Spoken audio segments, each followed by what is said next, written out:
नमस्कार दोस्तों, एक बार फिर से आप सभी का मैं बहुत बहुत स्वागत करता हूं। दोस्तों 21 राज्यों में लोकसभा चुनाव शुरू हो चुका है। लोगों से अपील की जा रही है कि अपने घरों से निकलिए, वोट डालिए, पहले मतदान फिर जलपान। इस बीच दोस्तों मायावती जी ने एक बहुत बड़ा ऐलान किया है।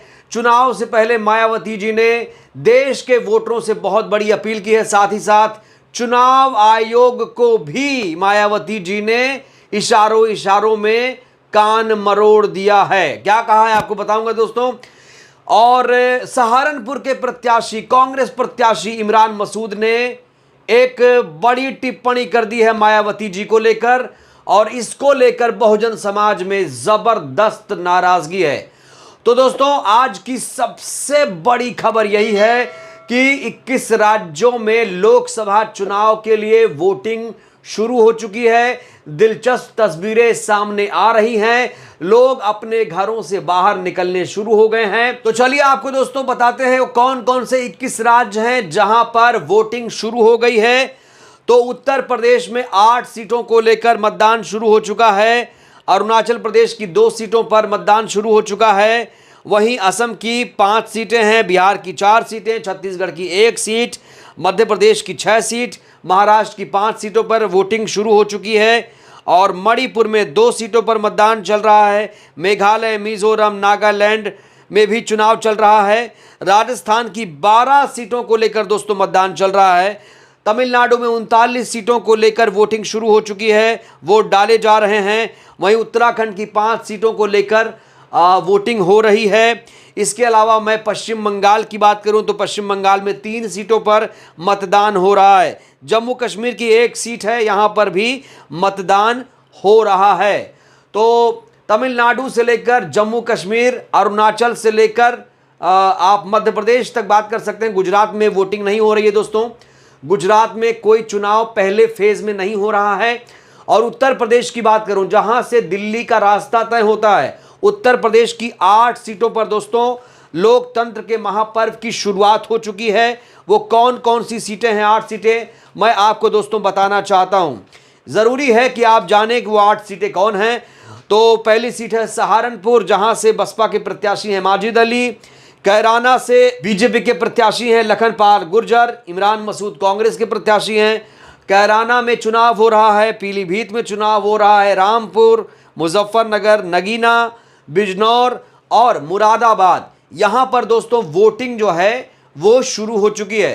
तस्वीरें बड़ी दिलचस्प आ रही हैं और तस्वीरों में साफ तौर पर दिख रहा है कि कितना उत्साह, खास तौर से महिलाओं में दोस्तों इस समय जबरदस्त उत्साह देखा जा रहा है। इस बीच दोस्तों मायावती जी ने वोट के अधिकार को लेकर एक बहुत बड़ा बयान दिया है। देश के लोगों से अपील की है, जो अंबेडकरवादी हैं उनको लेकर अपील की है। और इस ट्वीट में खास तौर से मायावती जी का जो आत्मविश्वास है वो साफ तौर पर झलक रहा है। दोस्तों मायावती जी ने लिखा कि देश में 18वीं लोकसभा का चुनाव है। 7 चरण में ये चुनाव हो रहा है और आज पहले चरण की वोटिंग है। उन्होंने मतदाताओं से अपील करते हुए कहा कि आप लोग पहले मतदान करिए, फिर जलपान करिए।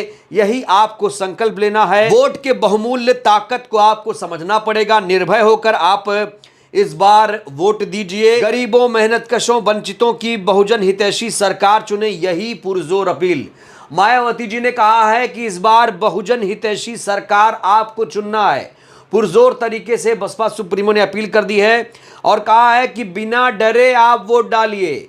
ये आपको बाबा साहेब ने संवैधानिक अधिकार दिया है, बहुमूल्य संवैधानिक अधिकार है। तो आप निर्भय होकर अपना वोट डालिए। आगे दोस्तों बहुत ही बेहतरीन लाइन मायावती जी ने लिखी है। परम पूज्य बाबा साहेब डॉक्टर भीमराव अंबेडकर के अनुपम संविधान के तहत बिना किसी भेदभाव के एक वोट का अधिकार मिला। और ये ऐसी लोकतांत्रिक शक्ति है जिसके जरिए सत्ता की मास्टर चाबी प्राप्त करके गरीब, कमजोर और उपेक्षित लोग अपना उद्धार खुद करने योग्य बनकर अपनी गरीबी और लाचारी का जीवन दूर कर सकते हैं। दोस्तों मायावती जी ने वोट के अधिकार को देश के लोगों को समझाया है कि बाबा साहेब अगर नहीं होते तो आपको वोट का अधिकार नहीं मिलता, सबको वोट का राइट नहीं था। जब अंग्रेज शासन करते थे तो यहां पर सब वोट नहीं डालते थे, कुछ चुनिंदा लोगों को ही वोट देने का अधिकार था, महिलाओं को वोट देने का अधिकार नहीं था, गरीबों को वोट देने का अधिकार नहीं था, कुछ संभ्रांत परिवार ही वोट डालते थे, शिक्षित लोग वोट डालते थे। लेकिन बाबा साहेब ने जो संविधान बनाया उसमें समानता ला दी और सभी को वोट देने का अधिकार मिला। तो उन्होंने कहा है कि जो वोट देने का अधिकार आपको मिला है, ये अधिकार जो मिला है इसकी रक्षा आपको जी जान से करनी है, सावधान रहना है। आपका कोई वोट खरीद ना सके, लूट ना सके, कोई वोट पड़ने से वंचित ना रह जाए, धन बल मंदिर मस्जिद आदि के नाम पर आपके वोट का गलत इस्तेमाल ना हो। वोट जरूर डालिए, यही सबसे बड़ा कर्तव्य है। और ये सबसे बड़ा कर्तव्य जब आप निभाएंगे तब आप बाबा साहेब को सच्ची श्रद्धांजलि देने के लायक रहेंगे। सिर्फ आपको तस्वीर पर पुष्पांजलि अर्पित करने से आप बाबा साहेब के बड़े भक्त नहीं हो जाएंगे। बाबा साहेब ने जब आपको ये कर्तव्य दिया है, ये अधिकार दिया है वोट डालने का, तो आपको वोट तो डालना ही चाहिए। इस बीच मायावती जी ने दोस्तों निर्वाचन आयोग को भी कहीं ना कहीं कटघरे में खड़ा कर दिया। मायावती जी ने कहा कि निर्वाचन आयोग ने ये लोकसभा चुनाव स्वतंत्र, निष्पक्ष, सहभागी, सुगम, समावेशी, पारदर्शी और शांतिपूर्वक तरीके से संचालन करने के लिए तैयारियों का आश्वासन तो दे रहा है, लेकिन चुनाव आयोग को सिर्फ आश्वासन नहीं, इस पर उसे खरा भी उतरना होगा। खासकर सरकारी मशीनरी का जो दुरुपयोग हो रहा है और रूलिंग पार्टी द्वारा आचार संहिता का जो उल्लंघन हो रहा है उसे भी रोकना बहुत ज्यादा जरूरी है। दोस्तों, मायावती जी ने यह बात क्यों कही है? इसलिए मायावती जी ने यह बात कही है क्योंकि सत्ताधारी पार्टी के लोग कुछ भी करें, मस्जिद पर निशाना लगाएं, मंदिर मस्जिद के नाम पर वोट मांगें, राम के नाम पर वोट मांगें, उनके खिलाफ कोई कार्रवाई देखने को नहीं मिल रही है। आयोग ऐसे लग रहा है जैसे सो जाता है, उनकी कोई प्रतिक्रिया।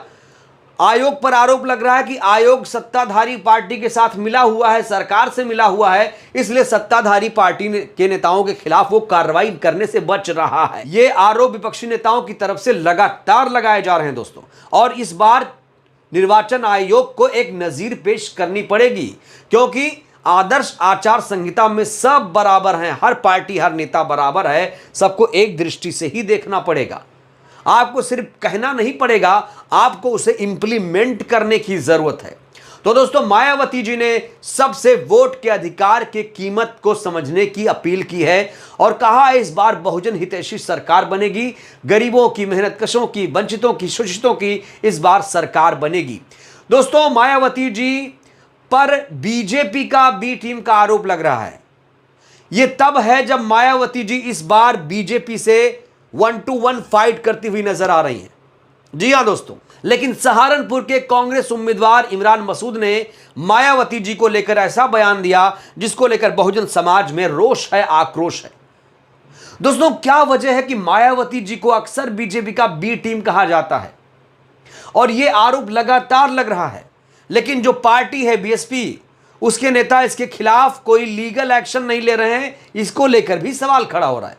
जब आपके खिलाफ कोई ऐसी बयानबाजी दे रहा है, इतना बड़ा आरोप, इतना संगीन आरोप लगा रहा है, तो बीएसपी नेतृत्व कर क्या रहा है? वो किसी के खिलाफ कार्रवाई क्यों नहीं, वो किसी के खिलाफ कोर्ट क्यों नहीं जा रहा है? चलिए दोस्तों, बिना देर के हम आपको इमरान मसूद का ये बयान सुनाते हैं जिसमें वो मायावती जी को भारतीय जनता पार्टी को सपोर्ट करने का आरोप लगा रहे हैं। देखिए जरा। राजनीतिक तौर पे जो बसपा उत्तर प्रदेश में कर रही है, क्या हम नहीं कर सकते? इसी तरह से खेल क्यों नहीं कर सकते? हम भी कर सकते हैं। बसपा क्या खेल कर रही है? भाजपा के साथ मिलकर के जो खेल रही है बसपा, और पूरी तरह से उन्होंने वो कैंडिडेट सब जगह देने का काम किया जो भाजपा के कैंडिडेट को फायदा पहुंचा दे। तो इमरान मसूद बहुत गंभीर आरोप लगा रहे हैं, कह रहे हैं कि बीजेपी के साथ मिलकर बसपा खेल खेल रही है। इनको ये पता नहीं है कि सहारनपुर में बीएसपी कितना मजबूती से चुनाव लड़ रही है, चाहे वो सहारनपुर हो, चाहे वो मुजफ्फरनगर हो, नगीना हो, मुरादाबाद हो, बिजनौर हो। दोस्तों, हर जगह बसपा इस समय मजबूती से चुनाव लड़ रही है। और जब पहले चरण की वोटिंग शुरू हो गई, उससे पहले तमाम तरीके के आरोप लगाए जा रहे हैं बीएसपी सुप्रीमो पर, जबकि बीएसपी सुप्रीमो यहां पहले चरण में ही बीजेपी से फाइट करती हुई नजर आ रही हैं। तमाम जो विश्लेषक हैं दोस्तों, यही कह रहे हैं कि इस बार उत्तर प्रदेश में मुकाबला बीजेपी बनाम बसपा है। कई सीटों पर मायावती जी ने भारतीय जनता पार्टी का समीकरण खेल खराब कर दिया है। यह बात कोई नोट नहीं करेगा। और जो तमाम बहुजन नेता हैं इमरान मसूद को जवाब दे रहे हैं, वो कह रहे हैं कि ये इमरान मसूद की बौखलाहट है, वो हार रहे हैं इस सीट पर, इसलिए वो ऐसे उल जुलूल बयानबाजी कर रहे हैं। अगर वो जीत रहे होते तो उनको मायावती जी के नाम का सहारा नहीं लेना पड़ता। दोस्तों, ये जो चुनाव इस समय हो रहा है 2024 का, ये 21 राज्यों में हो रहा है। और मायावती जी किन किन राज्यों में चुनाव लड़ रही हैं वो आपको बताता हूं। दोस्तों मायावती जी उत्तर प्रदेश में चुनाव लड़ रही हैं, उत्तराखंड में लड़ रही हैं, बिहार में लड़ रही हैं, राजस्थान, मध्य प्रदेश, छत्तीसगढ़, पश्चिम बंगाल, तमिलनाडु, यहां पर मायावती जी चुनाव लड़ रही हैं। तो दोस्तों, पहले चरण में अगर मैं बात करूं तो बीएसपी 8 राज्यों में 75 सीटों पर कहा जा रहा है कि चुनाव लड़ रही है। तमिलनाडु में भी बसपा ने अपने प्रत्याशी उतारे हैं। दोस्तों, यह आपको नोट करना चाहिए। उत्तराखंड की 5 सीटों पर मायावती जी ने अपने प्रत्याशियों के नामों की घोषणा कर दी है। और उत्तर प्रदेश में अब तक कुल करीब 55-56 सीटों पर नामों की घोषणा हो चुकी है। जो 5 सूचियां हैं लोकसभा उम्मीदवारों को लेकर वो जारी हो चुकी हैं। बिहार में भी मायावती जी अपने उम्मीदवार को उतारे 40 सीटों को लेकर। राजस्थान में भी बीएसपी पूरे दमखम के साथ चुनाव लड़ रही है। मध्य प्रदेश में भी मायावती जी चुनाव लड़ रही हैं। और छत्तीसगढ़, पश्चिम बंगाल, तमिलनाडु में भी बसपा ने अपने प्रत्याशी उतारे हैं। तो दोस्तों, मायावती जी की जो प्रतिष्ठा है पहले चरण में दांव पर लगी हुई है। करीब 70 से 75 सीटों पर बीएसपी पहले चरण में अपना दमखम दिखा रही है। ये चुनाव दोस्तों बहुत महत्वपूर्ण चुनाव है, लोकसभा का चुनाव है। बसपा एक नेशनल पार्टी है, राष्ट्रीय पार्टी है, इसीलिए बसपा ने पूरे देश में अपने उम्मीदवारों को उतारा है। तो दोस्तों, आज 21 राज्यों की 102 सीटों पर चुनाव हो रहे हैं।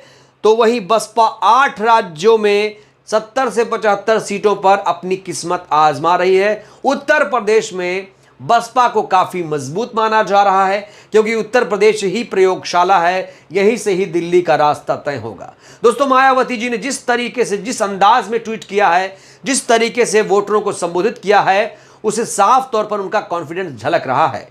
उन्होंने साफ तौर पर कहा है कि इस बार बहुजन हितैषी सरकार बनाना है, बाबा साहेब के संविधान को सुरक्षित रखना है, तो आपको बहुजन हितैषी सरकार ही बनाना पड़ेगा।